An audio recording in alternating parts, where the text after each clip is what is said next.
Hey, hi, hello everybody. You guys saw the title, you guys saw the thumbnail. Let's get right into it. But before that, I just got the funniest fucking comment I've I've ever fucking seen. The To whoever you are, this is probably the most creative comment I've seen. I am not mad at all. That video also got like a shit ton of hate, which I'm not mad about necessarily. I know my opinion is unpopular. What are you gonna do? Right? I'm not gonna sit there and cry about it. So yeah, actually, without further ado, let's get right into this fucking video. The first distinction I would like to make is between a drug user and a junkie. A drug user is somebody that will not do whatever it takes to get high. A junkie is somebody that will do whatever the fuck it takes to get high. That is probably the most important and only distinction between the two things. I've had a couple of these friends throughout my life. It's never been a fun experience, it's never been nice, but I have largely distanced myself from those connections. And another very important distinction to make is you can have friends which you do drugs with, but you also have other interests with them. You actually have an emotional connection with those people, and you can go, being sober with them.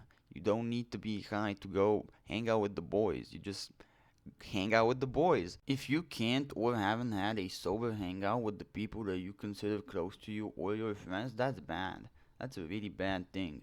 And that's never healthy.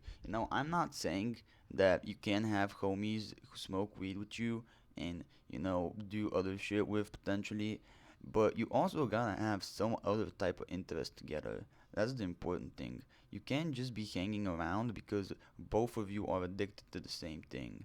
Because eventually, what's gonna happen is both of you are gonna drain each other financially, physically, mentally, even in whatever way that type of friendship is going to end. However, enough overall, general rambling. I just felt necessary to get that out of the way before continuing on with what I'm about to say.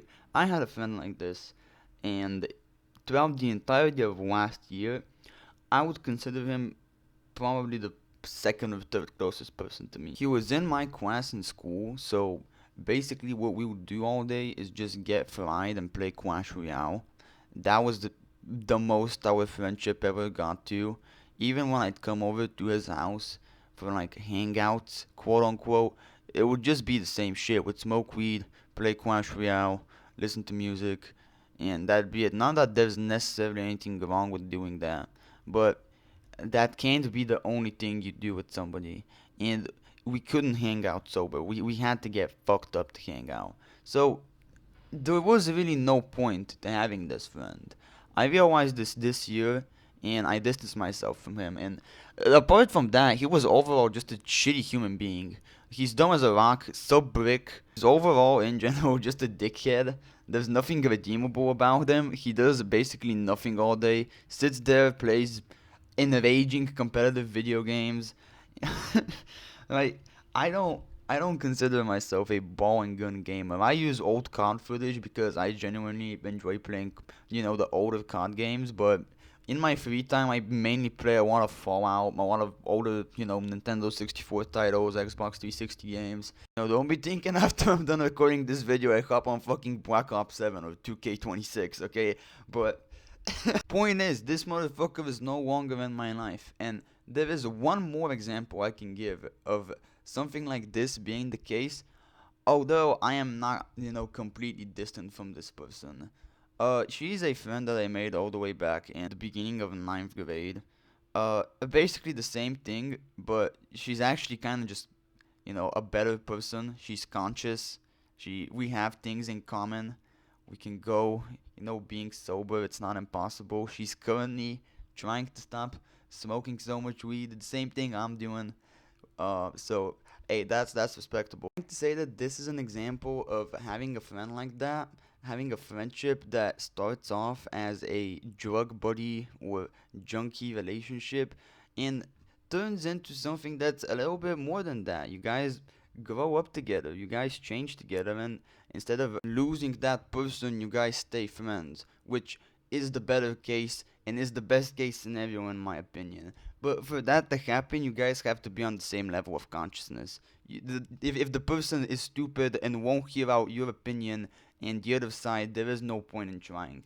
That's the thing. If I make these videos not to like slander or shit on things necessarily, I'm just giving my opinion and my personal experience. There will be videos where I'm probably a lot more hateful and spiteful towards certain topics. I know that it's me, but there are biases. Everybody is biased towards something. We all like different things. There's nothing necessarily wrong with that. But yeah, to conclude this video, moral of the video, right? There is a difference between a friend, which you just so happen to share a similar drug habit with, and you guys actually have things in common. You're on the same level of consciousness. They're a thinking person. You can see that the person in front of you is there not only because they can get something for free from you, they're there because they genuinely like you as a person and they care. There's a difference between that and somebody who is there specifically to get at your bag or whatever else you might have on you that will benefit them in a whatever way. So, yeah, I guess moral of the video, be careful who you choose to hang around, and that's about it. Thank you guys for watching. Hope you enjoyed this amazing video. If you did, be sure to leave a like. If you didn't, be sure to tell me why in the comments. And yeah, until next time, you could probably give me a video idea too. I won't. I would appreciate that. Anyways, though, peace.